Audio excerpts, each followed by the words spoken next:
What is up, welcome to a Create tutorial on how to make an ultimate steam engine slash blaze cake automation. I'm going to be running through that today. If you enjoy the video, make sure you drop a like and subscribe if you're new. Thanks. So first off, we need to make an area quickly because obviously I didn't have that prepared. So we're just going to be running through that. And there we go. Time to get into the actual build. So this is what you're going to need roughly for the build. Obviously depending on the size you want to make it, but for what I'm going to be going with, this is the exact amount you're going to need. It'll be in factor 9, I'd assume, if you want to scale it down. This is a maximum size, so you won't really need to get any more extras. The pumps are also kind of up to you. You can add more, do less, but I'm going to go with 3 because it keeps it quite steady. And now to start building. So you want to start off by doing a 3x3 area of the fluid tanks and build it up 8, I think it is. I think it's 8. But I can't really remember. I've also forgot to put the blaze burners in at the bottom. This is how you're going to get maximum heat when they're supercharged. I'm just going to add one on the top. And then if you want to check, you can place a steam engine on the front. Right, so now we're going to come out the back and connect up the pipes. We're going to go add it to a underground water source. I'm going to make a setup that's going to be kind of running when it's empty. And then we're going to also link it up to the steam engine, so it will kind of run infinitely. But if it does stop for whatever reason, we can have it set up with another kind of water wheel setup and gear ratio the speed up, and it'll go a bit faster.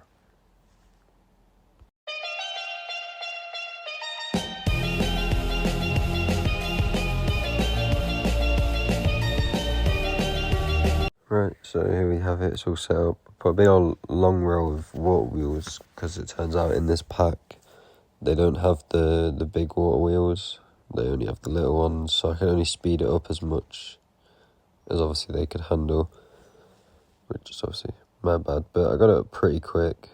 It'll fill up fast enough. And so that should be all good to go until we set up the actual steam engine to power it itself. Right, so now we're going to set up the steam engine to link back into what's pumping the water in, the mechanical pumps, which is just a simple shaft mechanism down. Holding me back, gravity's holding me back. I want you to hold out the palm of your hand. Why don't we leave it at that? Nothing to say, but everything gets in the way. Seems you cannot. Right, so now that's linked up, we can just go through and get some lava, because it burns for I think 12 minutes. It might even be longer than that. I think it's 1,000 seconds. So actually, yeah, about 18, 17 minutes. Just gonna power that up. Right now, the water won't be great and the heat won't be great, but I won't worry about it, because the heat will be max when you get the blaze cakes on them and they're superheated. And when the water's pumped, and it's being pumped by the steam engine, it'll give you more than enough water. So now we can double check this is all working. I even gear ratioed the actual engine down to the pumps to make it even faster. But now we're going to move on to the blaze cakes, which is a bit of a techie situation when it comes to just create, because you need eggs, cinder flour and sugarcane. Eggs and sugarcane are simple, but the cinder flour, there's no way to automate Netherrack, so we're going to get past that. Right, so here I've set up some belts, which I am soon to change, because this is just to give me an idea of what the layout's going to be like, but we will move them. One's gonna have eggs and one's gonna have the netherrack converting into cinder flour, and then we're gonna bring the sugarcane in externally from a sugarcane farm. That's how we're gonna work it. So we're gonna start off by setting up the crushing wheels to do the netherrack in cinder flour, which is very simple. You just put a gearbox on either side of the what's it called? It's so called a belt, and that'll work. I'm just testing it with a bit of polished andesite, even though it doesn't really give any byproducts, so it just kind of destroyed it. But it did go in the controller, so that's good news.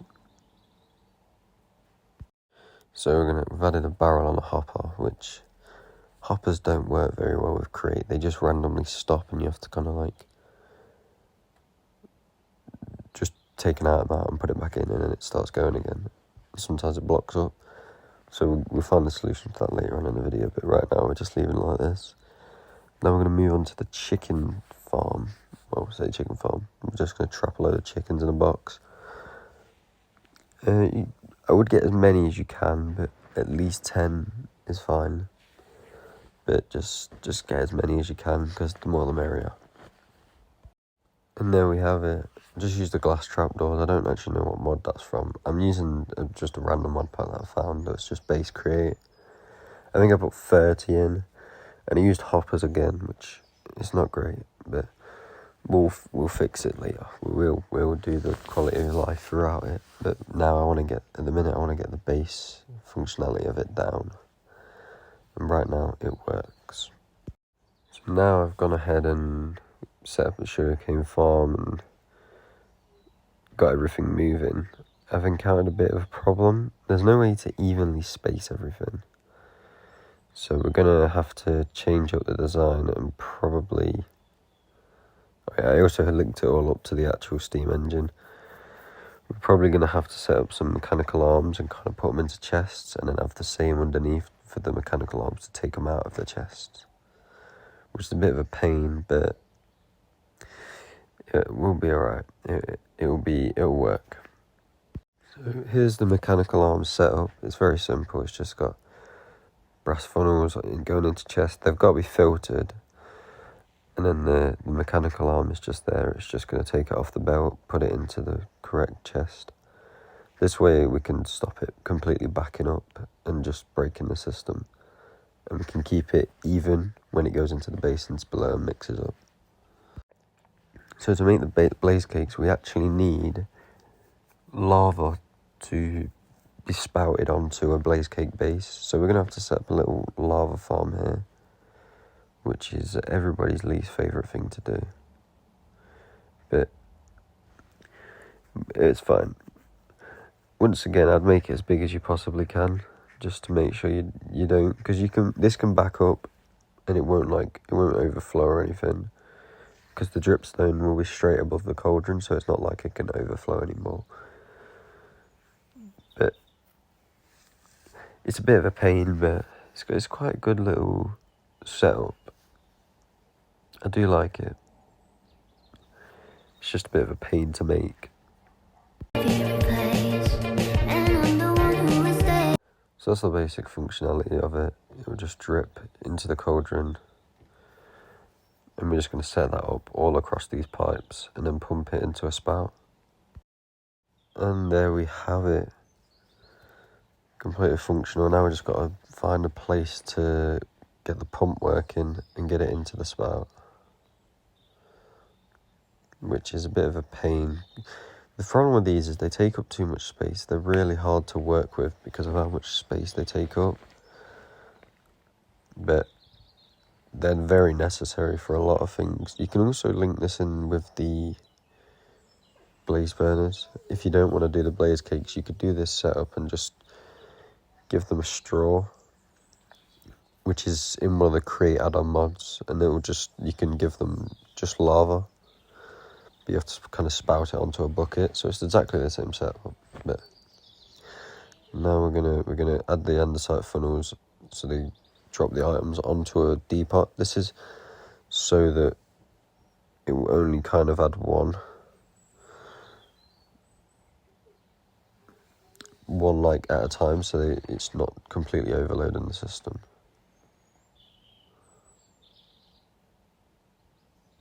Actually, looking at that, I probably should have made it brass funnels because they're just dropping them on top. So if the mechanical arm doesn't move fast enough, it's always going to have one too many.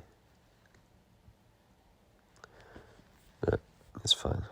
Now I need to make the setup that's going to kind of power everything down here. We're going to have maybe 3 mechanical arms, just because of the range. We're going to need one to put it, take it out of the chest, and put it in the mixer. One to take it out of the mixer and put it in chest, take the blaze cakes out, and then one to put it back into the underneath the spout. But we're going to watch through this bit because I was a bit of an idiot and I put a mixer down even though it's actually a mechanical press, and I've been saying mixer this whole time because it just seems like it should be a mixer, but it's not a mixer, it's a press. So don't get confused like that. So here's how you set up the mechanical arm. Just take from the deepers and deposit into the basin. And then here's where I noticed that it should have been a press.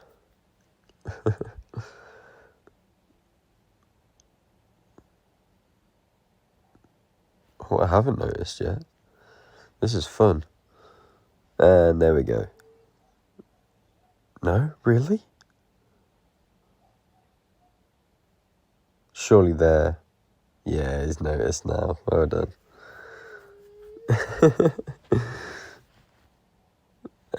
Yeah, but we're basically just going to set that up to kind of transport the items around. It's simple as enough. So now that's all working, we're going to set up the second one to take the bases out and put them onto this depot. And we're just going to link it up to the next one. There should be enough stress in the system because it is a maximum efficiency. Oh.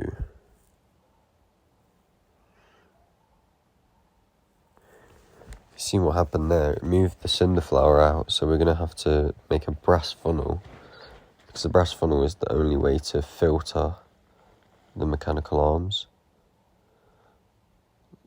which is it's a bit annoying, but it doesn't really matter. And there we go, we've now transferred the blaze cake bases from the basin.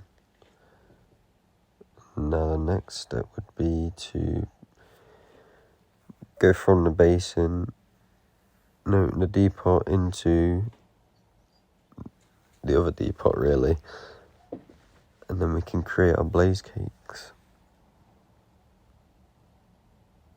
And then we just gotta find a way to bring them out and get another mechanical arm to feed them to the blaze burners. So we're just going to set that up. In this world, it just us. You know it's not the same. There we go. It's a very simple setup. I just got a belt running, which is going to kind of move the items across. And then at the end it's going to hit a depot, and then the mechanical arm's going to feed them to the blaze burners. What am I looking for? Oh, rotational power to the belt.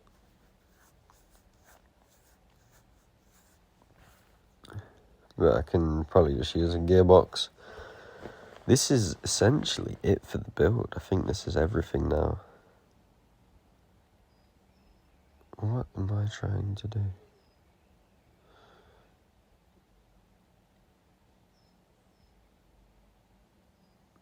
I have no clue. And that is it. All done. Should be able to check if they're blue. You can just about see the ones at the back are blue. Eventually they all will be. And then we'll have the full heat. Full steam. There we go. Completely maxed out. Doesn't seem to want to show me. There we go. Max boiler status. That is completely done. 294,000 stress units, which isn't even that amazing. Well, it's pretty good. But like, if you have an extreme mechanical crafter that uses like, what, 40,000? Yeah, it's a bit crazy. But nonetheless, fully functional, and you can make as many builds as you want linked to it. Well, not as many, but we're going to be doing more of these create tutorials. This obviously had to be the first one because I can do it in like the same world. Because, you know, I can just link it all back to this. So, thank you for watching. See you in the next one.